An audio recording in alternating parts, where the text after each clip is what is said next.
The city never truly sleeps, but it does breathe differently after dark. You discovered this on a restless Tuesday in September, when insomnia had you wandering your flat at 11:30, unable to settle. The night felt thick with possibility, the kind of evening where staying indoors seemed like a waste.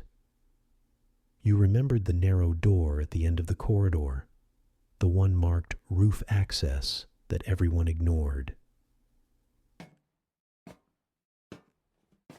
The metal staircase spirals upward, cool beneath your fingertips.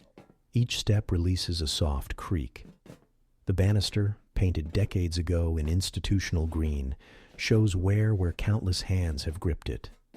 Flecks of rust bloom at the joints where metal meets metal. At the summit, the door opens onto something unexpected. Not the barren concrete expanse you imagined, but a secret world of green. The air changes immediately. Where the stairwell held the mustiness of enclosed spaces, up on the roof, the air moves freely. It carries the scent of plants, of earth in containers, of London itself, that mixture of exhaust and river water, and the indefinable smell of millions of lives being lived simultaneously. Someone years ago, perhaps, had transformed this rooftop into a haven. Terracotta pots cluster in corners, their inhabitants spilling over edges in wild tangles. Some pots show cracks, held together by the very roots they contain, plant and container fused by time. Wooden planters form crooked rows, filled with herbs releasing their fragrance to the September air. The wood has weathered to silver gray, smooth where hands have touched, rough where weather has carved its patterns. A small greenhouse leans against the chimney stack, its glass panels catching reflections of the surrounding buildings. Some panes have been replaced over the years, creating a patchwork of old wavy glass and newer flat sheets. Fairy lights, strung between posts, flicker on automatically as you step across the threshold, casting everything in a warm amber glow. The bulbs hang at slightly different heights, creating an uneven constellation of light. London sprawls before you, a tapestry of illuminated windows and darkened streets. The Thames curves along the distance, its surface catching the moonlight in broken silver fragments. You can trace its path by the gaps in buildings, by the way the city organizes itself around this ancient artery. Tower blocks rise like sentinels, their lit offices forming random constellations. Each window tells a story: a cleaner pushing a vacuum, a late worker hunched over a desk, a couple visible in silhouette, gesturing as they talk. Below, the neighborhood settles towards its nighttime identity. A bus rumbles past, its engine a low growl fading to general hum. Its headlights sweep across building fronts, briefly illuminating brick and stone before darkness returns. Somewhere, a dog barks twice, then silence. The sound carries strangely in the night air, seeming both near and far. A siren wails several streets over, urgent then gone, swallowed by the urban expanse. You move further among the greenery, drawn by curiosity. The vegetation thrives despite apparent neglect. Rosemary bushes have grown woody and substantial, their needle-like leaves releasing scent when you brush past. The fragrance is sharp, medicinal, grounding. It clings to your fingertips. Lavender stalks stand tall, their purple flowers dried but still fragrant. Some seed heads have burst, scattering tiny seeds across the rooftop surface. Tomato vines, heavy alongside late-season fruit, droop against bamboo supports. The canes have been there so long they've weathered to match the surrounding wood, tied with string that's faded from bright blue to pale gray. Behind the larger pots, you notice self-seated calendula, their orange faces closed for the night.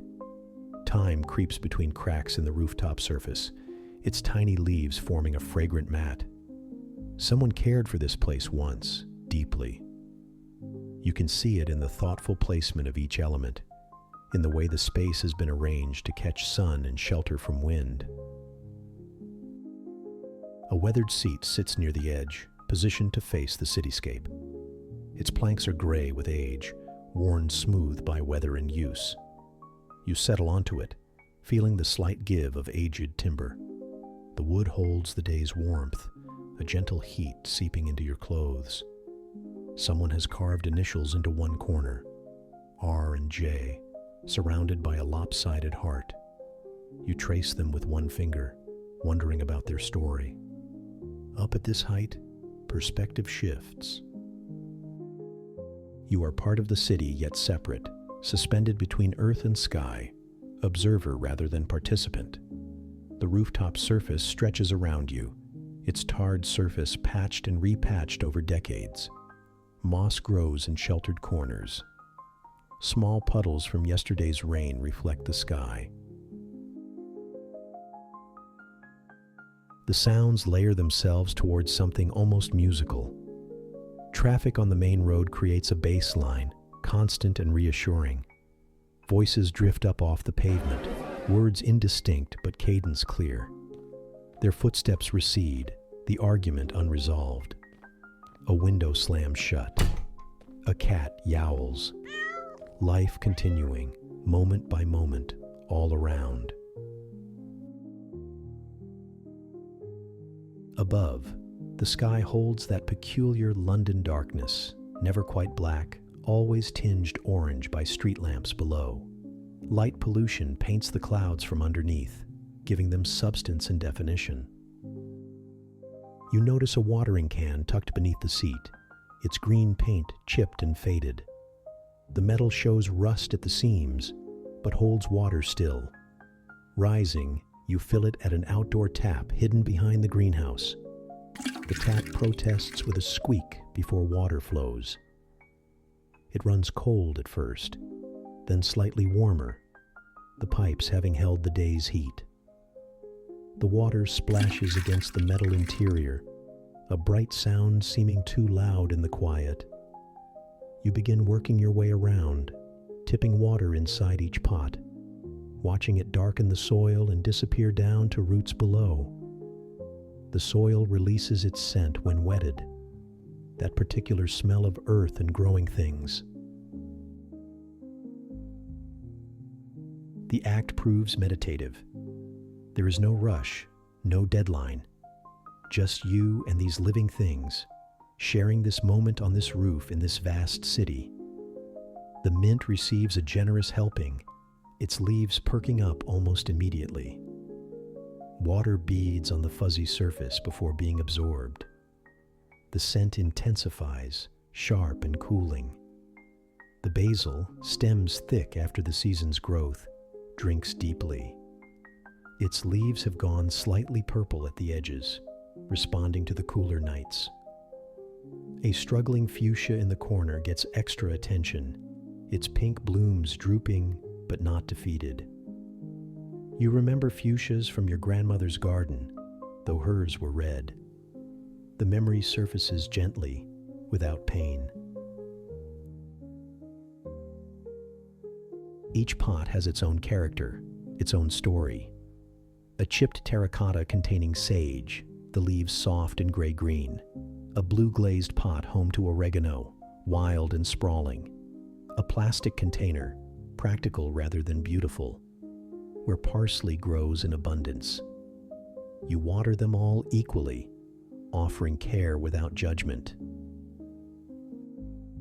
As you work, your mind begins to settle. The anxious thoughts keeping you awake downstairs seem smaller up on the roof, less urgent.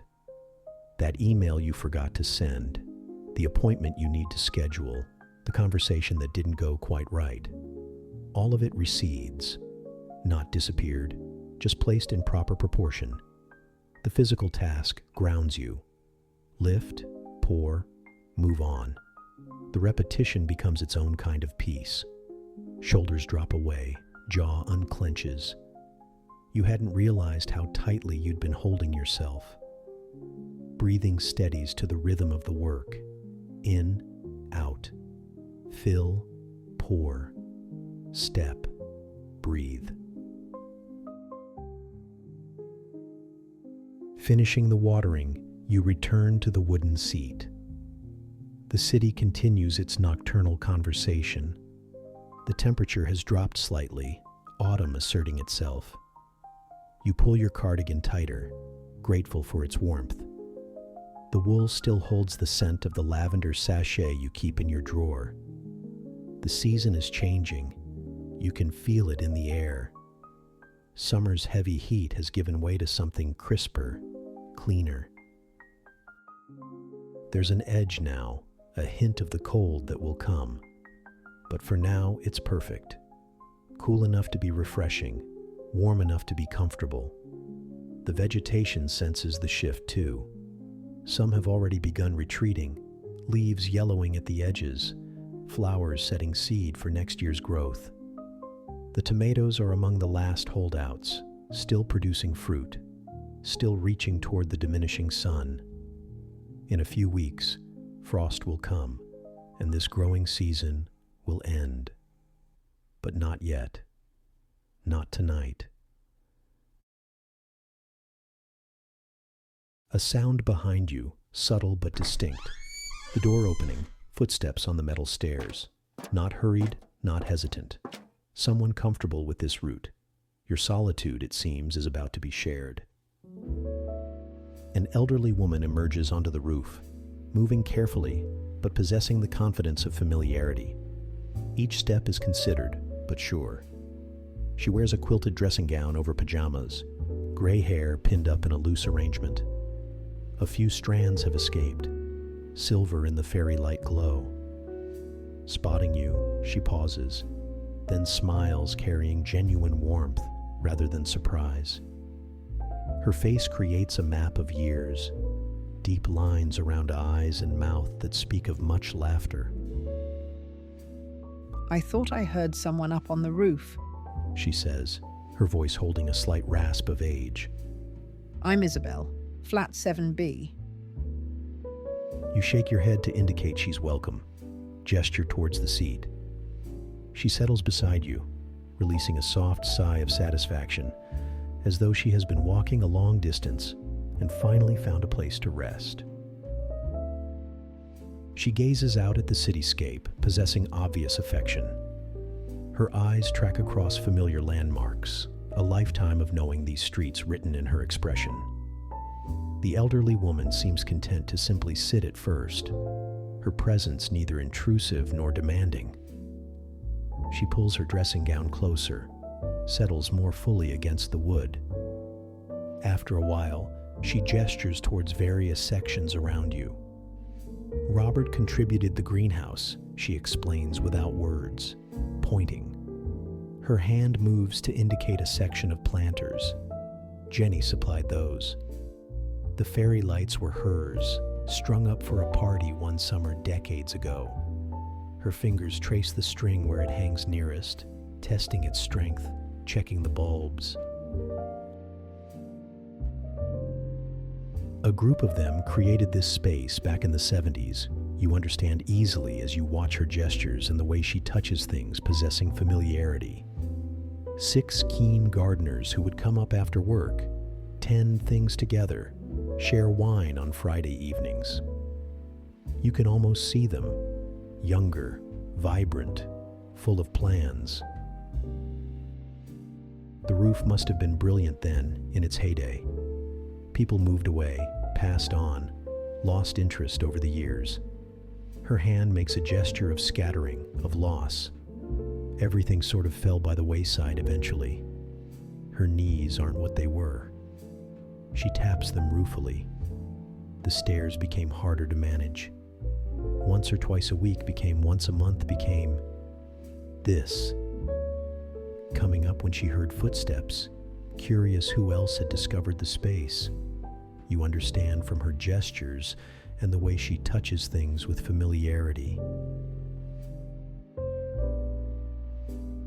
A comfortable silence settles between you. You watch the city together, two people sharing space without need for constant conversation. It's a particular kind of intimacy, this sitting alongside another human being without the pressure to fill every moment with words. She seems lost in memory. She worked in a jazz club in Soho years ago. You sense watching the way she closes her eyes briefly, perhaps hearing old music in her mind. Her fingers tap against her knee, following some remembered beat. She would sit right on this seat sometimes until dawn, letting the night wash away the cigarette smoke and the noise, trading one kind of music for another, brass and drums for wind and traffic, and the city's own particular song. The city sounded different back in those days.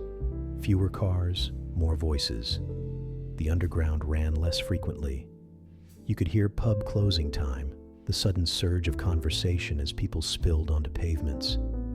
The milk float would come around at 5, bottles clinking in their crates. You could hear the river better too, before all the development changed the South Bank's character.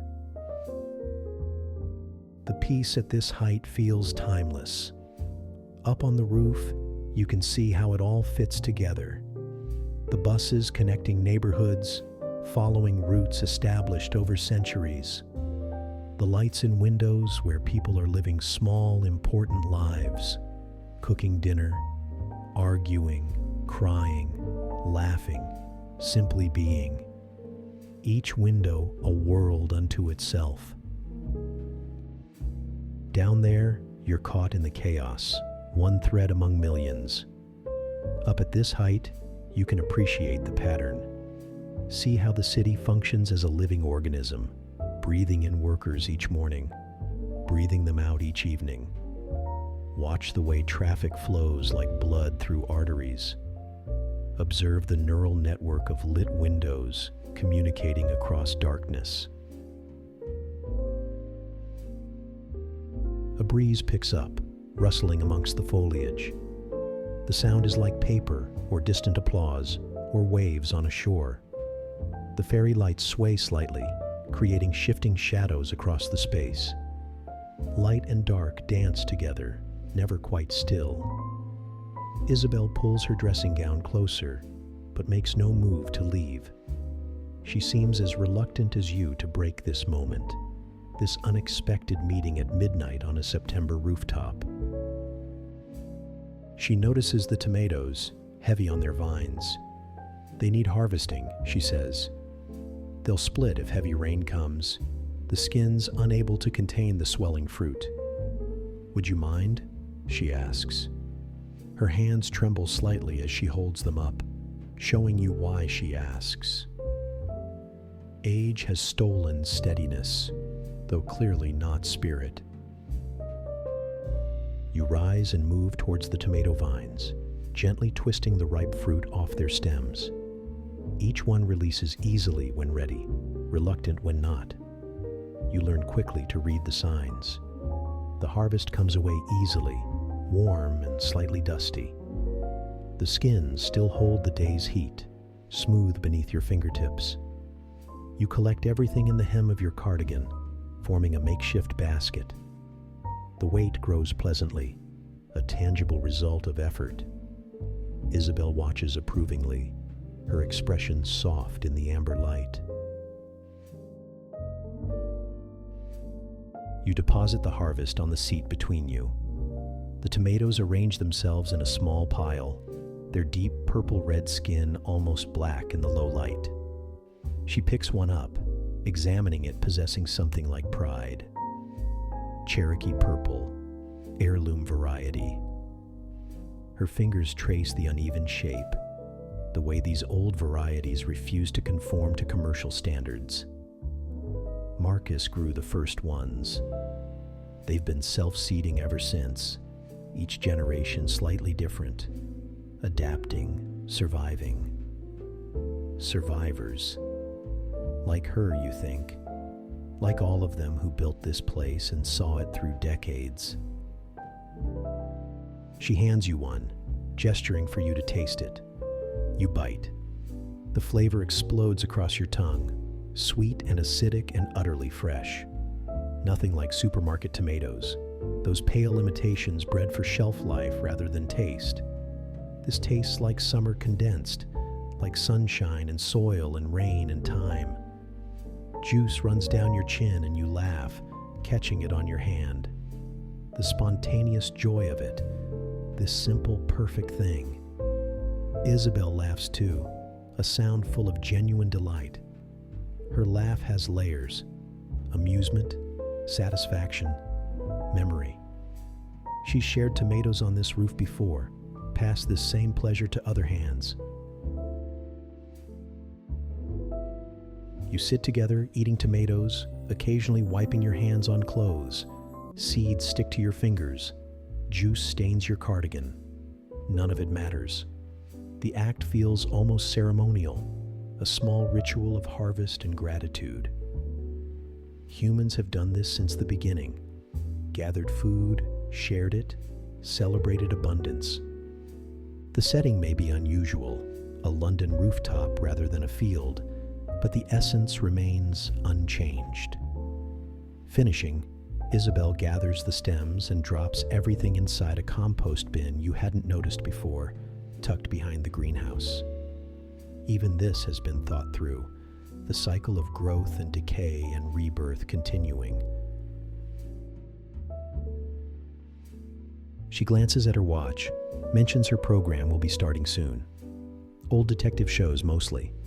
The comfortable familiarity of stories where justice prevails and loose ends tie up neatly helps her drift off, the predictable rhythms lulling her towards sleep. But still she sits, and you understand perfectly. Sometimes leaving is harder than staying, even when staying serves no practical purpose. The rooftop has created its own small world, one feeling safe and separate to whatever waits below. Out here, time moves differently. Concerns shrink. Breath comes easier. Finally, Isabel does stand, steadying herself against the wooden seat. Her movements are slow, careful, but determined. You're welcome up any time. The garden could use the attention. The words hang in the air, an offering, an invitation, a passing of something precious from one set of hands to another. You promise you will, meaning it genuinely, deeply. Something about this place, this unexpected oasis of green in the concrete sprawl, has claimed a piece of your attention, your heart. You want to return, to tend the vegetation, to sit and watch the city breathe, to perhaps meet Isabel again, share more tomatoes, more comfortable silences, to become part of the story of this place, adding your own chapter to its history. Isabel makes her way back towards the door, pausing to touch a rosemary bush as she passes, releasing its scent. The gesture is automatic, affectionate, the way you might pat a beloved pet. She calls goodnight softly. The door closes behind her, gently, and you are alone again. Her footsteps descend the stairs, growing fainter, then gone. Silence returns, or what passes for silence in a city, that constant low hum of existence. But not quite alone. Isabel's presence lingers, as do her stories. The roof holds her and Robert and Jenny and Marcus. All the hands that built this place, tended it, loved it. You imagine the roof in its heyday, alive alongside conversation and laughter, wine glasses catching the sunset, hands working together to build something beautiful. Young people making a garden in the sky, claiming this space, transforming it. What courage that must have taken. What vision. The past and present overlap in this space, creating depth, layers of history soaked inside the soil and the timber and the very air. You're breathing the same air they breathed, touching the same earth they touched. Time becomes fluid here, less a line than a spiral. You return to the seat, settling in for a while longer. The night has deepened. More windows have gone dark. More lives have surrendered to sleep. The traffic has thinned to occasional passersby. Dawn is still hours away, but the night knows it's coming, begins its slow retreat. The foliage around you exists in its own time, indifferent to human schedules. Everything grows and rests, flowers and fades, following ancient rhythms having nothing to do alongside alarm clocks or calendars. The plants respond to light and dark, to water and soil, to the turning of seasons. They know nothing of Monday or Friday, of deadlines or appointments. Being among it all feels like stepping sideways out of regular time, towards something older and slower and more fundamental. You're touching something eternal here, something that predates cities and will outlast them. Green things growing, reaching towards sun, sending roots into earth. The basic miracle of life continuing. Your eyelids grow heavy. The seat, initially just functional, has become remarkably comfortable. Your body has molded to its shape, or perhaps it has molded to yours. The wood has warmed where you sit. The city's sounds have resolved themselves to a kind of lullaby, each element harmonizing alongside the others. The distant train, regular as a heartbeat. The occasional car, tires on tarmac. The wind in the leaves, soft as breathing. Your own breathing, steady and deep, slowing further still. Everything conspiring towards rest, towards surrender, towards sleep. You could stay on the roof until morning, you think. Just remain on this wooden perch, wrapped in cardigan and darkness, suspended between earth and sky. Watch the sun rise over the city. See the night workers heading home and day workers emerging. But eventually, reluctantly, you stir. Your legs have stiffened slightly from sitting. The flat waits below, and alongside it, sleep hopefully coming easier now. The rooftop has done its work, loosening the knots of anxiety, quieting the racing thoughts. You feel ready now, ready for rest. Before leaving, you tour everything one final time, checking all has what it needs. A blessing, an acknowledgement, a promise to return. The mint, the basil, the tomatoes, the rosemary. Each plant receives a moment of attention. The watering can goes back under the seat, positioned just so. The fairy lights continue their gentle glow, programmed to switch off at dawn. You touch the rosemary as Isabel did, a gesture of farewell or perhaps blessing. The scent clings to your hand, will follow you downstairs, into your flat, into your dreams perhaps. The staircase feels different descending, as though you are returning off a journey rather than just a rooftop. Each step down brings you closer to ordinary life, but you carry the rooftop with you. The peace, the perspective, the connection. In your flat, you move amongst the familiar rooms, possessing new quietness, unwilling to break the spell. Everything looks the same, but feels different.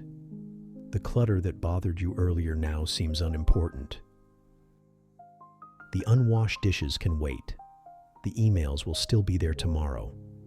You slide beneath the covers, feeling the day's tension finally, fully release. The sheets are cool against your skin, the pillow soft beneath your head. Your body sinks into the mattress, muscles releasing one by one.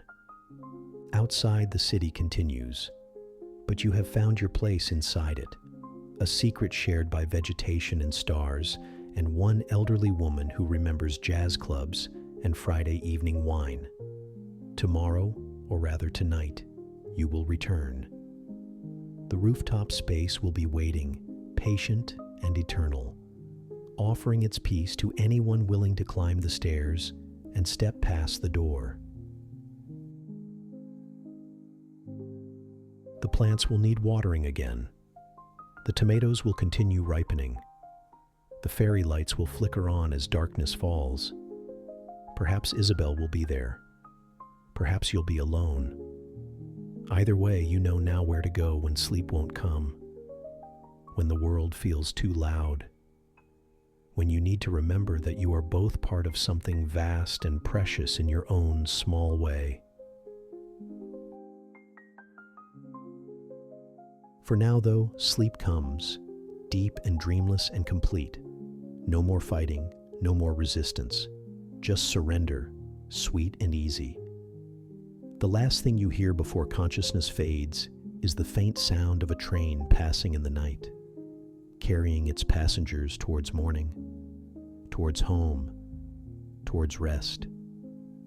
Its rhythm rocks you gently, a lullaby for the city's children.